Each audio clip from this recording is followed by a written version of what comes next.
you started a business before MicroAcquire. What made you decide to get back into the game and start another company?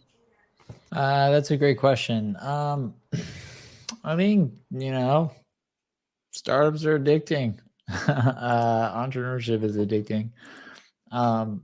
You mind if I back up and just kind of maybe I'll just kind of share my quick 5-minute background story.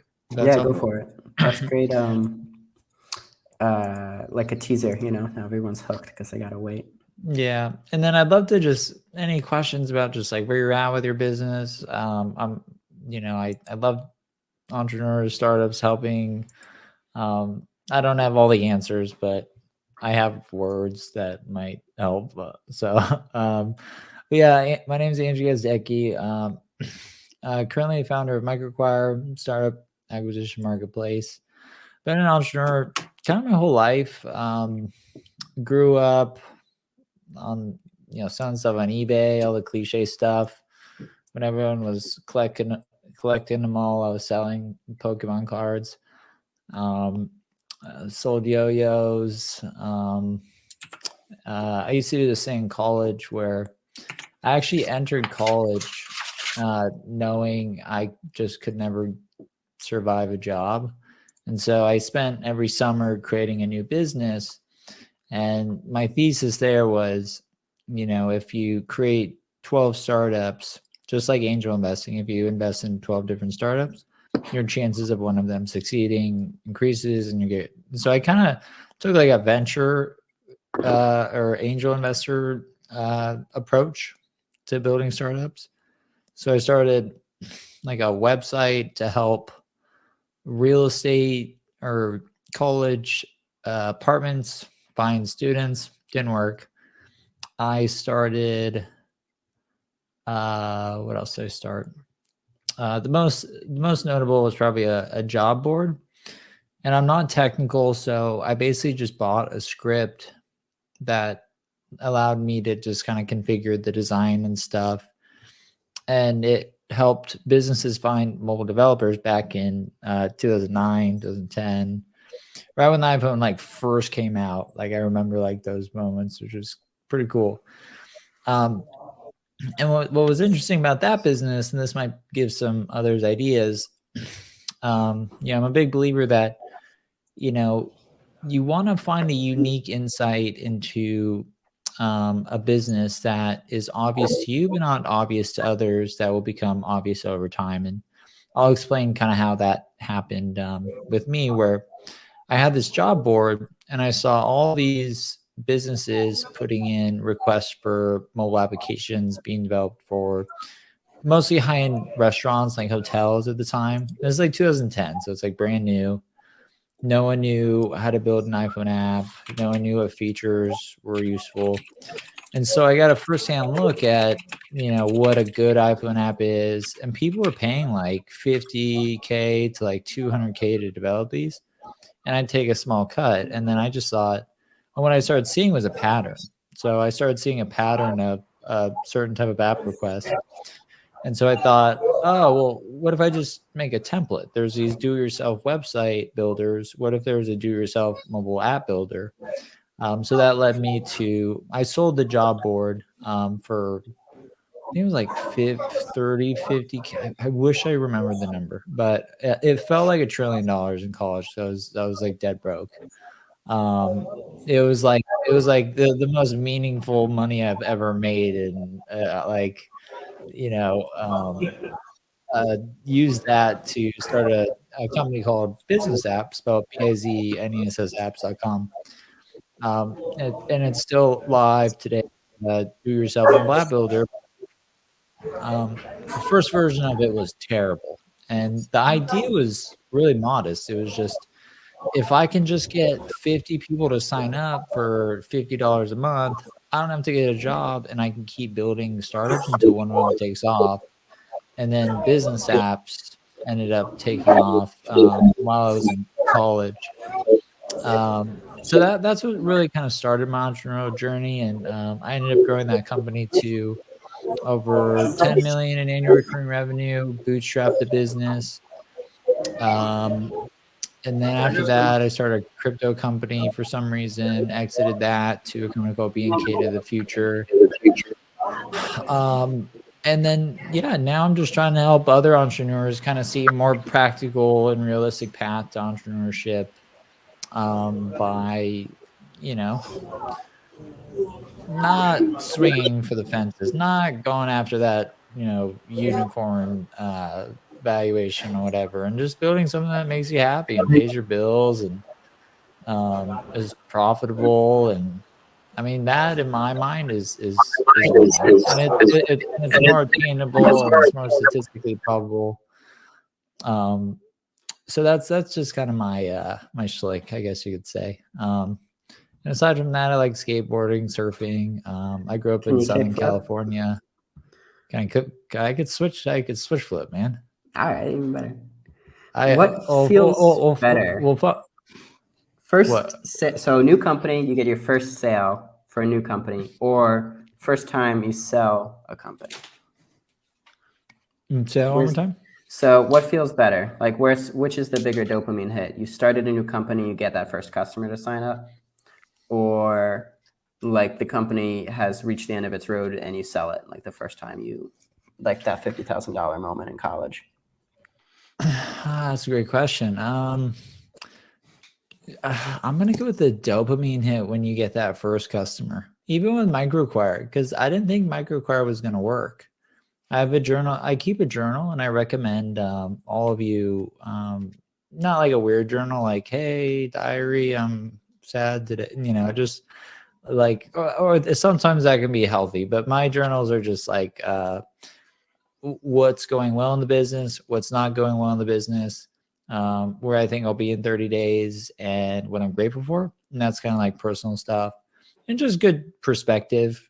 And then what I've always found most helpful about doing that is two things. Number one, you get to look back on your journey and see all this cool stuff, and it like brings you back, like, oh, I remember that moment like 4 years ago. I use a thing called Penzu, and it like I'll just get an email like 4 days ago you wrote like you built this, and I'm like, oh, that was awesome, and it just kind of is a nice reminder of my day. But more importantly, every startup goes through problems. Like there's not one startup or entrepreneur that is just kind of just shot, nothing but net like Michael Jordan. Like everybody has bumps and down, and then the highs are highs and the lows are so low. And what I found in my journal was when I'd write about what I was concerned about in the business, I'd go and update it the next month, and I'd reflect on what I was concerned about 30 days ago. And I'd be like, oh yeah, that's fixed. Okay. And so I'm a big believer that, sometimes success with startups is just the last man standing. So just having that perspective of just, when you view problems as opportunities to improve and that you'll get through it, it reduces your stress levels. It makes the journey more enjoyable.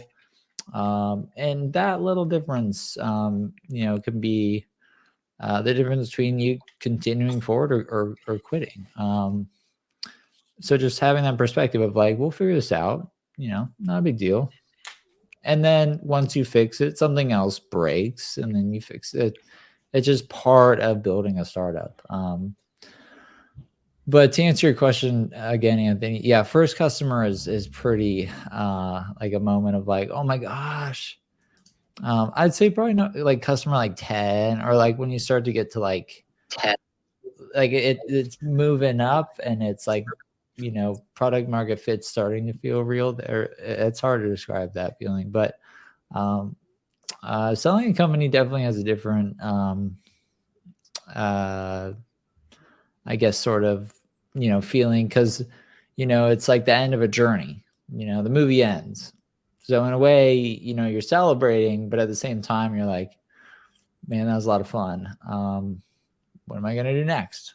And so I always recommend, anytime I hear an entrepreneur, going through an exit or planning an exit, I usually recommend either planning a trip to go plan what they're going to do next. Like take time off, like chill out. Because one of the biggest mistakes I've seen amongst friends that have sold companies for ridiculous amounts of money is you kind of get this sort of like, I can do anything feeling now, and you swing at something that maybe isn't in your wheelhouse, and it doesn't work out, as well as your first startup. So putting a lot of thought into that, I highly recommend. And my best advice there is, like with MicroAcquire, my journey was business apps we sold to mostly agencies and web development companies. So we had this mobile app builder. This might be an idea for some people, but we sold to small businesses. So I think restaurants or like hair salons or lawyers, all sorts of small businesses. But our go-to-market model was we'd partner with web design agencies that had pre-existing relationships with small businesses. So white label means we just removed all of our branding, then we'd sell the software to other companies. We wouldn't like just give them the code. We would like put their logo on it, we'd manage it, and then it allowed us to, that's what allowed us to bootstrap the company, because we essentially, every partner was essentially a salesperson with 100 relationships with small businesses they make websites for, manage their social media accounts or whatever. I really enjoyed that business, and then I moved into a company called Allcoin, where very, very technical, not very good founder market fit. Still a good outcome, but after that, when it came to thinking about my next startup, because again, startups are addicting. And what else am I going to do? I'm 33. I got a few gallons of gas left in the tank. The first thing I wrote down was, the customer, because any startup you start, you're going to be talking to the customers a lot. And an analogy I use all the time is, if you hate dentists and you make a CRM for dentists, it's going to be tough, because you're going to be probably competing against someone who loves dentists for some reason. And you want to have that love for the customer, because you'll talk to them more, you'll build the product, you'll understand the customer more. Another hack, not a hack, but just something I recommend is, when you're able to really like walk in your customer's shoes, like let's say you want to build a product for creators, be a creator first, like live that life, use the tools. And that also, can merge into like kind of your story on why you launched the company. So just some random rants and thoughts. So I hope that was helpful. Anthony, I stretched your question out pretty far. I hope that was okay. Well, that was all right. We got a lot of questions in the chat now coming in. We'll just kind of go through them in order, I guess. So Blake was curious, why did those first companies fail? Like your student living matching company, what was the nail in the coffin? There's no real need, and I didn't really start them with like huge ambitions. It was more just to learn. Like I just wanted to know how to use Photoshop. I wanted to know how to use Dreamweaver. No one uses Dreamweaver anymore. And I just wasn't very passionate about it. I just probably no product market fit. I was in a college town, and the idea was to help people who owned apartments or houses for students get students to, rent their apartments, but they didn't need help. So they were like, well, why do I need you? So I think just not really solving a problem that was painful enough for apartment owners was probably the reason. Chris says he's seen a lot of startup deals go through, but not a ton of agencies. Do you have any insights on what are the multiples an agency can expect versus like a SaaS? Yeah, that's a good question. Startups in general, it's kind of like it's like asking the price of a car sometimes, like you can have a SaaS with, the same revenue, same growth rate. But there's things like age, there's things like who are your customers? You have a 3-year contract with Microsoft. Is it an enterprise play? How profitable is it?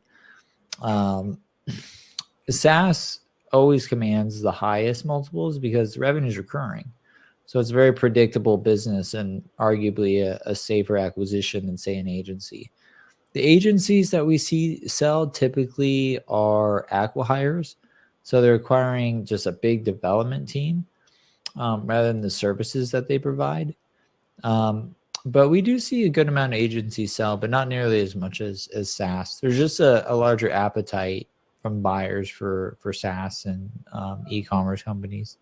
And then in terms of multiples, we haven't seen, we're just about to release our second valuations report that just goes through all the data of all the acquisitions, the hundreds of acquisitions that we've seen on MicroAcquire. And we haven't really seen too much change, if anything.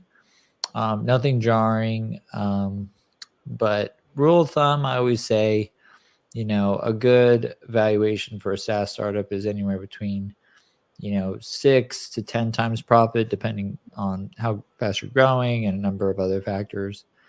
And then with agencies, we typically see that down at like 1 to 2, maybe 3. And that's just because of the nature of the revenue.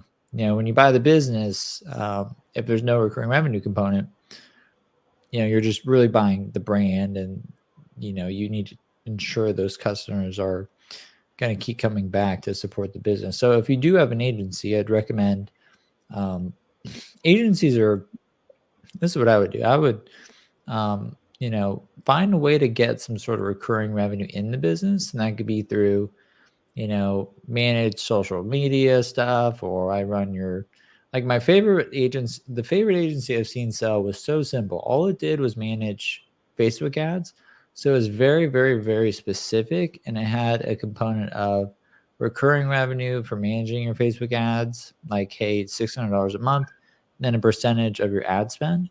I thought that was just a very simple model, and that sold at, I think, like a 5x profit multiple, if I'm not wrong.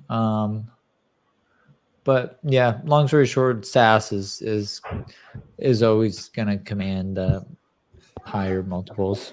Yeah, 5x sounds more in line with like a SaaS company.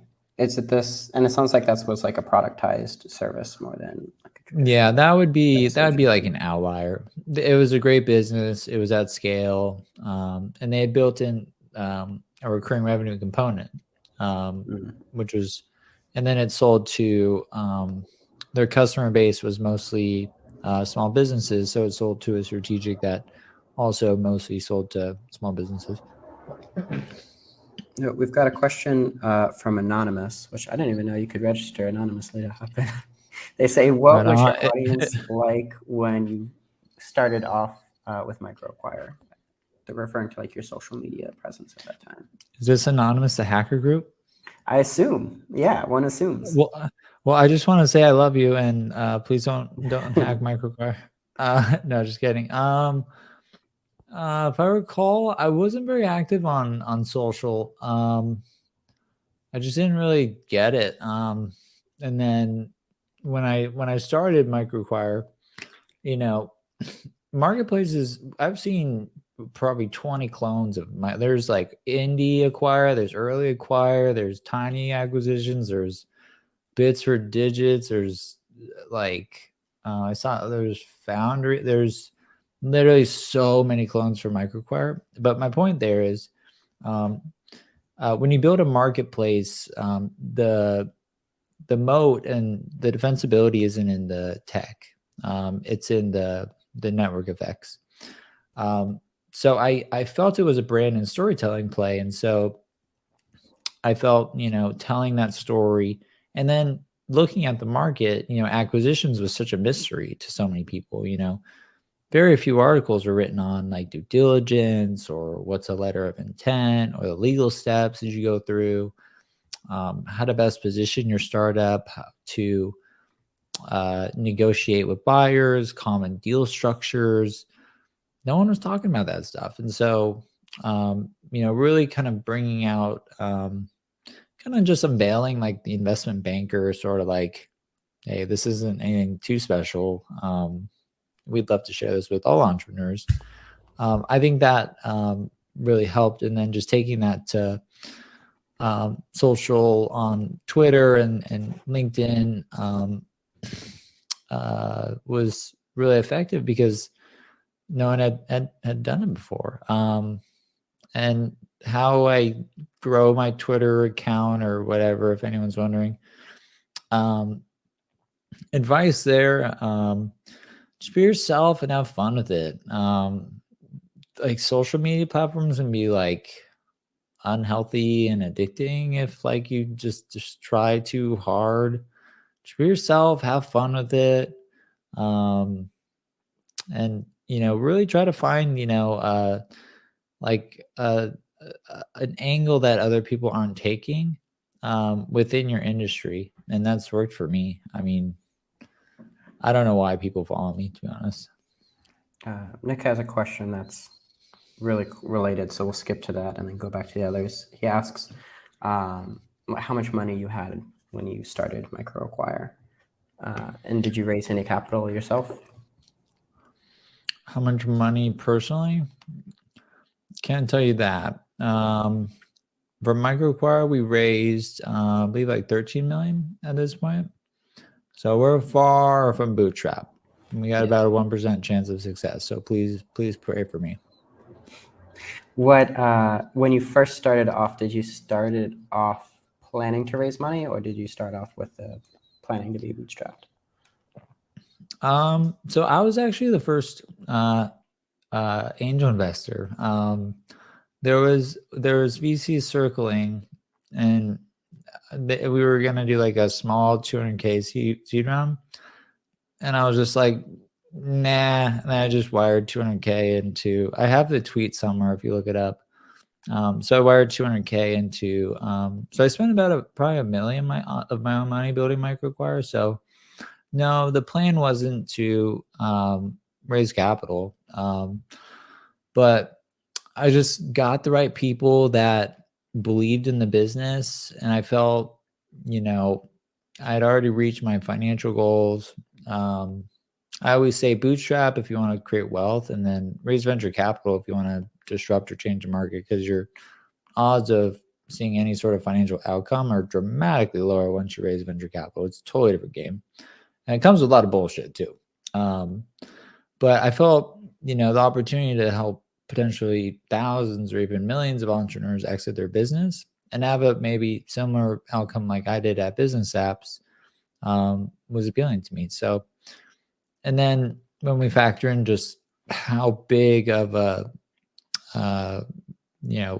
the vision for MicroAcquire, making due diligence easier, data-driven valuations, automated matchmaking for buyers, tools that help buyers assess the financial health of your business, just making it easier and streamlining the whole acquisition process.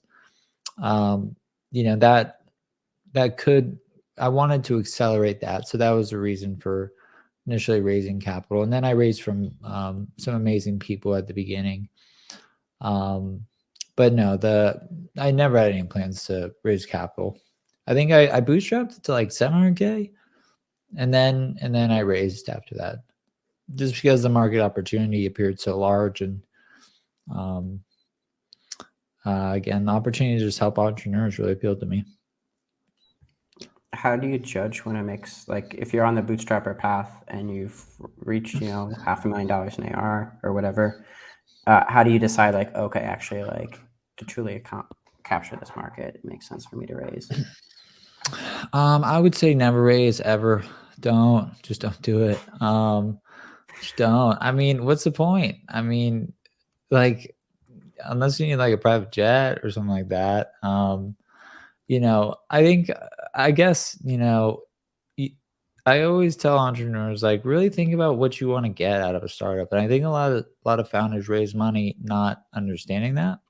Like if you just want like 1, 2, 3, 4, $5 million, like if you don't live like where I live in San Mateo, California, I only live here because I married this beautiful Italian lady with an Italian mafia family. So I have to live in the most expensive area.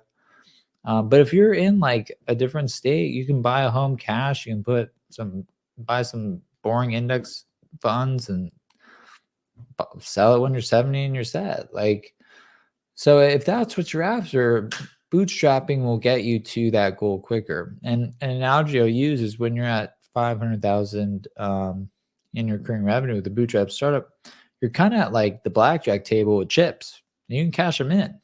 You can cash those chips in, but as soon as you bring on other investors, you got to go get a lot more chips before you can. And then sometimes if you don't have leverage, you can get terms where, you know, you can't sell a business without like 3 people's approval. You can't do all this stuff. So, you know, I'd say, you know, if anything, I always recommend, I've said this a few times, but my recommended path for entrepreneurs is, you know, build a, you know, service business first. Mine was a job board. Bootstrap a business and exit that just so you're financially secure, and then swing for the fences and do whatever you want, because the pressure is really small. Like MicroAcquire doesn't reach its full potential. You know, if I waste a decade on it, I mean, I had a good time and helped some people.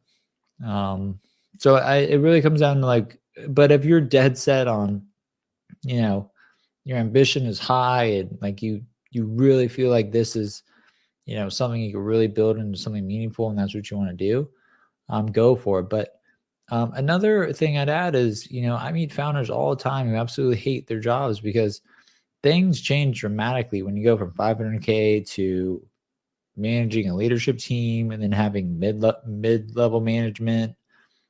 And then you're just managing all day. You know, you're not really building as much.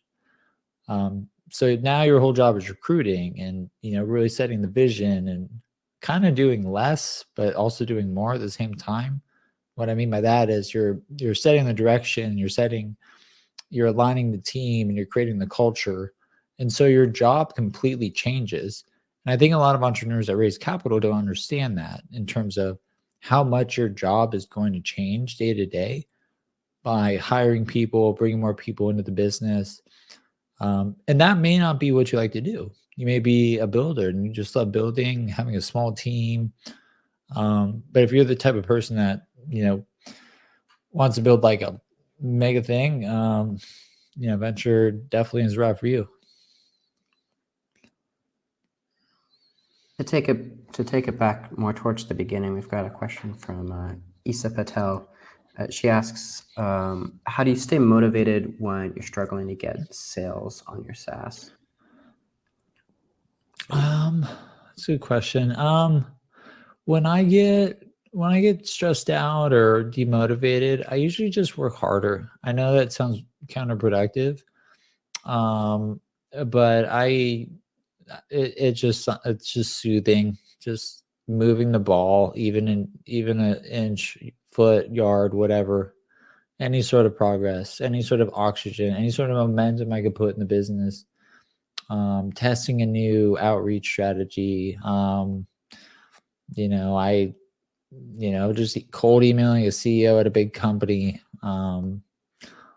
There's a number of different things I could go along down the list, but I mean, but understanding like every entrepreneur goes through that, like figuring out your go-to-market model, figuring out like what sticks. Like there are some dark times like at business apps where it was like just me in a small office like this, where basically I was just cold calling businesses and I was like, I don't know how I'm gonna make this work. And then I started talking to customers, and that's where I got the idea for white labeling our software. And so, you know, if you're struggling with sales, maybe go back to your existing customers and figure out what they really love about your product and adjust things like your positioning, or maybe you go narrow on, you know, the customer that you're targeting, figure out who's getting the most value out of your product, and then just hyper focus there. I think one of the biggest mistakes a lot of entrepreneurs make is they kind of try to speak to everybody. When you do that, you end up speaking to nobody. You mean like talking to people that aren't your customers, or like asking the wrong people for advice? Both. Like one mistake I think I made at business apps where it possibly could have been a bigger business. Like we sold to every type of small business, so schools included.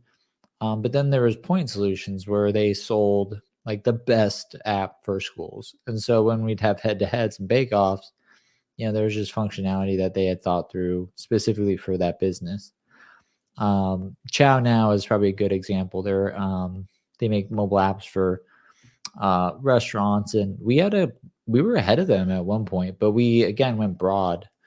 So I recommend going really narrow on your ICP, which is your ideal client customer profile. And then to your second point, what I mean by speaking to everybody, speaking to nobody is along the lines of just, if you're kind of like, hey, my product is for everybody, like it's confusing for people. So this is a big thing that I see at MicroAcquire in terms of mistakes startups make is it's not clear who the product's for. It's not clear what problem they're solving. So if you get those MicroAcquire newsletters, we have to like kind of dissect what the startup does sometimes. Or like, okay, this is for, I'll use the dentist, the CRM for dentists. And then the headline on the website is like jargon. So I would say getting really narrow on your customers is always a winning strategy. All right, this will be the last question, then we're switching over to demos. So again, from Anonymous, they're asking specifically financial. I think I'm going to broaden that a bit. Do you feel like you've made any specific big mistakes with MicroAcquire so far? How did you fix them? We had some technical debt early, but that just part of building a startup. Nothing glaring comes to mind. I'm trying to think of something good, like a mistake I made. No, I mean, we haven't had a single person leave the company. We haven't had any scams on the business. We haven't had any hacks. We haven't had any server downtime, which is actually impressive. Maybe pricing. I think maybe I priced the product too low. Easy to fix. Yeah, raise the prices. We're already fixing it. Yeah, I recommend everybody do that. Nothing glaring, but that day will come, and I'm looking forward to it.